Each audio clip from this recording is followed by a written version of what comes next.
Hello students, in our unit number 5, that means in the rotational motion of rigid body, we have already introduced some quantities related to rotational motion, that means torque, angular momentum.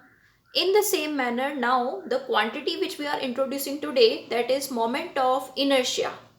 It is denoted by the symbol I, moment of inertia of a rigid body. Okay, so first of all, here we have to discuss this point that moment of inertia is actually rotational analog of mass. Okay, that means moment of inertia, that means this quantity. This plays the same role in the rotational motion as the mass does in the linear motion. Okay, so like we say no, that for the linear velocity, what is the replacement in the rotational motion? So we use the angular velocity. So in place of linear velocity, we have the symbol in rotational motion as angular velocity. In the same manner, for acceleration replacement, we have here angular acceleration alpha. So in the same manner, for mass, what is the replacement in the rotational motion? So the replacement is I term. I means moment of inertia. So let us understand this moment of inertia calculation now with the help of this diagram. So first of all, we have any shaped body, rigid body. That means there are some number of particles. This is a system of particles. So suppose it is made up by M1, M2, M3 and so on up to Mn particles. Okay, n particles are there. Their masses are this way arranged in the body. Now suppose this body is rotating about y-axis. So that means this is y-axis. So suppose this is y-axis and we have a body. Suppose this is a body. It is rotating about this y-axis. So when it is rotating, okay, so what is its moment of inertia at that time? Okay, so moment of inertia calculation is done by first of all assigning the distances from the axis of rotation to each mass. So if the body is rotating about y-axis, okay, so what is the each particle's distance from this y-axis that we have to write. So this is r1 distance, m2's distance is r2 distance, m3 distance is r3 distance and mn distance is rn distance. All these distances may be different because the masses may be situated here and there in the body. Okay, so now how to write this moment of inertia? So its definition is, let us see the definition of moment of inertia. So you can see sum of product of each mass with the square of its distance from the axis of rotation. So what we have to do, first of all, let us make products. Then we will do summations. So products of what? Each mass with the square of its distance. So m1 we have to multiply with the r1 square. Then m2 we have to multiply with r2 square. m3 we have to multiply with r3 square. So m1 r1 square first term, m2 r2 square second. In the same manner, whatever number of particles are there. So for all that, okay, here it is mn rn square written. Okay, I am writing it again, mn rn square. So this way now what we have to do, whatever products have come, all that we have to sum. Now we have to do summation. So sum of product of each mass with the square of its distance is called the moment of inertia. So you can see if three particles are there in the body. So m1 r1 square plus m2 r2 square plus m3 r3 square will come. If four particles are there, then one more step will be there. So this way we have this type of summation. So because each term is similar summation only, so let us write it in the summation symbol mi square, where I means I will run from 1 to n. So if there are three particles, so firstly I put 1, so m1 r1 square, then put I2, m2 r2 square, then put I3, m3 r3 square. So after that all these terms are to be summation. So this is the sign of summation. So in short, if we don't write I equal to 1 to n, we can directly write summation mi ri square is the formula of moment of inertia. Okay, so moment of inertia is to be calculated with this formula. So we have now the formulas assigned already for different shapes, like for sphere, for cylinder. So we have to learn all the moment of inertias for these type of bodies from this table. So let us note down this step. And one more thing. Here the moment of inertia, it is depending upon masses and other than that the distances. So suppose uh, if I take initially this body rotating about y-axis, now I am taking the same body present at the same location but rotating about x-axis. You can see this is x-axis. So will the moment of inertia change? Just think. So the idea is that moment of inertia depends upon axis of rotation also, because when this body is rotating about y-axis, then m1's distance with y-axis I have to note. So r1. Okay, each mass distance we have to note down with respect to y-axis. But if this body is rotating about x-axis like this, okay, about y-axis means it is rotating, if this is y-axis, it is rotating like this way. Okay, and about x-axis means the body is rotating this way. So you can see, if in this diagram we see, if the body is rotating about x-axis, then the moment of inertia will change. Why? Because now m1's distance with respect to x, this distance r1 will change. m2's distance with respect to x, r2, it will change. That means all the distances will now not be same. So since r1, r2, rn are also affecting the I value. So I value means moment of inertia of the same body may change if we are changing the axis of rotation. So that's why here we have to mention that about which axis the body is rotating. Ix means body is rotating about x-axis, and Iy means body is rotating about y-axis. So why we need to mention the axis here? Because I depends upon axis of rotation.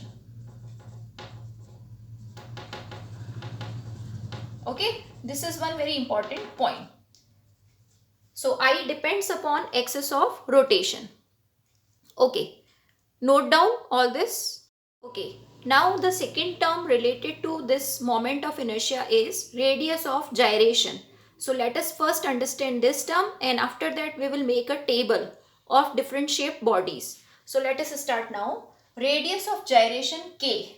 Okay, so first of all, you know that moment of inertia, if we take all the masses separately, then moment of inertia is what? m1 r1 square plus m2 r2 square plus m3 r3 square, like that. That means summation of mi ri square. Okay, but instead of taking all the masses separately, if we find a point in the body where whole mass is supposed to be concentrated, then its distance from the axis of rotation is called k for the same moment of inertia. Okay, so instead of considering this body by separate masses, if I consider the total mass at a single point, like a center of mass. So if I consider the total mass at the single point for the same moment of inertia, okay, then this distance will be called k. K means radius of gyration. Okay, so if I consider separately the masses, then moment of inertia of the body is summation mi ri square. But if I hide all these things, then only capital M is present at k distance. So according to moment of inertia formula, mass into square of distance. So this is the connection between radius of gyration.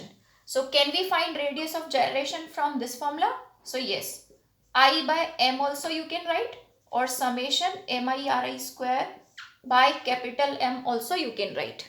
Okay, so this expression will give you the radius of gyration. K square will come from here, we can get k. Okay, so this is the radius of gyration. So meaning is very simple of radius of gyration. We don't have to consider all the masses separately. we have to consider all the masses concentrated at a single point. And then this point's distance from the axis of rotation is called k. Okay, so this is the second concept in moment of inertia. Now let us make a table of moment of inertias. We don't have to do derivations of moment of inertia. We have to only learn the answers with respect to different axes. Okay, note down. Students, as I've told you now that we have to learn some formulas of moment of inertia for different shaped bodies, and also we have to remember about which axis the body is rotating. Okay, so here are some objects, different shaped objects. I'll explain you the meanings also, and we will learn the moment of inertia formulas directly. Moment of inertia you can write, or simply you can write I. Symbol for the moment of inertia is I. Okay, and about which axis? About the axis. Which axis this body is rotating, that is written. Okay, so let us understand. Circular ring. If a circular ring is given and it is rotating about an axis passing through center and perpendicular to its plane, then its moment of inertia is mr square. Now here I have written circular ring, second axis is diameter about which it can rotate, and the moment of inertia is mr square by 2. Then it is written circular disc. So you can see first of all what is the difference between ring and a disc.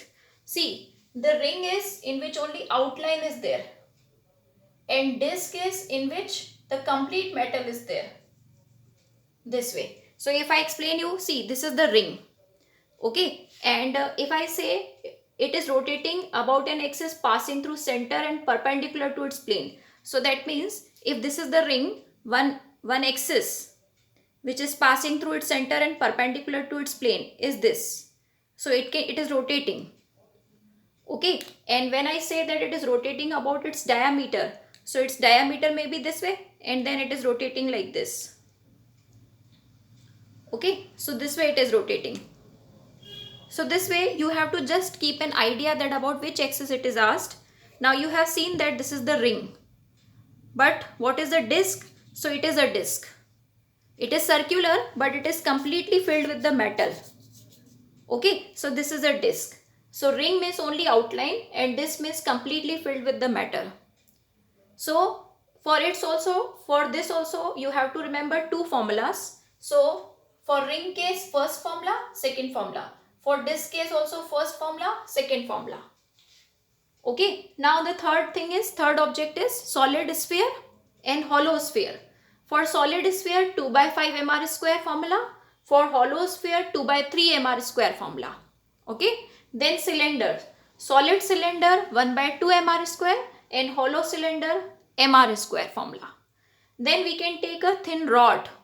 Suppose we have a thin rod, and okay, just understand, like this way we have a thin rod, and one axis is passing just from its center and perpendicular to its plane.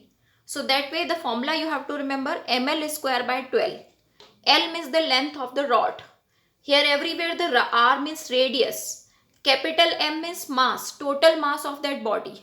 So now how to apply it in the numericals, that also we will understand. So you have to only remember this table for moment of inertias. You don't have to do the derivations for moment of inertia. Okay, we have to only do qualitative idea about moment of inertias according to our syllabus. Table, let us move to next sheet. See this question. Calculate moment of inertia of a disc about its diameter. So carefully see the axis also and accordingly see that formula from the table. So we know that moment of inertia means I for a disc, and about which diameter, which axis, diameter. So we should write here ID. And what is the formula? See from the table, it is 1 by 4 mr square. So only you need the formula from the table. Table you should learn for the exam, and you have to substitute the mass and radius. So mass and radius are given already. So 1 by 4, mass is 0.5, radius is 1. So finally the answer is 0.5 by 4. So it will become 0.125. Unit of moment of inertia is what? Kg meter square. Okay, this is our first question. Let us move to the second question now. Second question is calculate moment of inertia of Earth about its diameter. Mass and radius of Earth are given. Okay, Earth is very huge sphere. We already know. So here the object shape is sphere. So search the moment of inertia formula for a sphere, solid sphere, and about its diameter. So you have seen there that the moment of inertia for a sphere is 2 by 5 mr square. So put the values here. Mass of Earth is given 10 raised to power 25 kg. Radius is given 6400 kilometer. Now kilo should not come with meter. So we have to convert it as 10 raised to power 3 meter. Okay, so radius square we have to put, that we have substituted here. Now we have to solve this answer. Okay, so after calculations, 1.64 into 10 raised to power 38 kg meter square. This is the answer for the moment of inertia of a Earth, that means of a sphere of this big size. So this way we have to calculate the moment of inertias.